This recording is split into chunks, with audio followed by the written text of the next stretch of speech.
High-tech gurus, low-tech parents. Nick Bilton wrote a fascinating article in the New York Times titled, "Steve Jobs was a low-tech parent." Most of us imagine that Steve Jobs' house was a techie paradise. But Jobs told Nick Bilton that this idea was not even close to reality. When asked if his kids love the iPad, Steve Jobs says, "They haven't used it yet. We limit how much technology our kids use at home."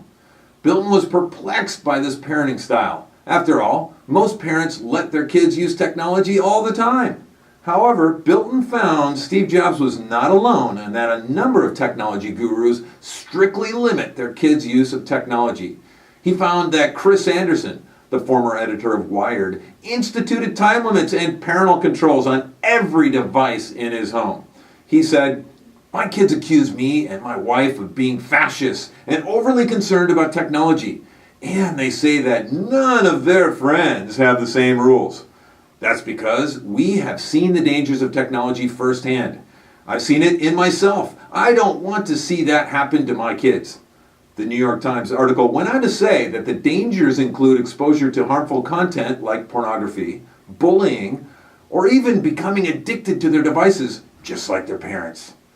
Bilton found another CEO of a tech-focused communications agency who said her youngest son, who is 5, is never allowed to use gadgets during the week, and her older children, 10 and 13, are allowed only 30 minutes a day on school nights.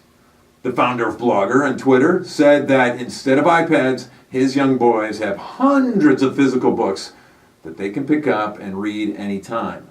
The founder of a tech media relations and analytics company told Bilton that we have a strict no screen time during the week rule for our kids, but you have to make allowances as they get older and need a computer for school.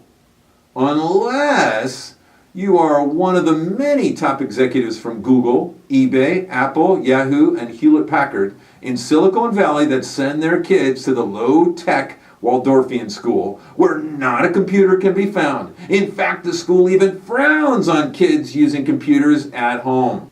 Bill Gates, founder of Microsoft, did not allow his kids owning cell phones until they were 14, even though they argued all their friends had them. This was not unique. Nick Bilton found that many tech parents did not allow their teens to call and text until they were 14, and they didn't get a data plan until age 16. To sum this up, here are 7 takeaways for parents from the high-tech gurus. Rule number 1 is that there are no screens in the bedroom, period, ever.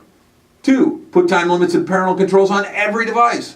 3, no screen time during the week with allowances for homework.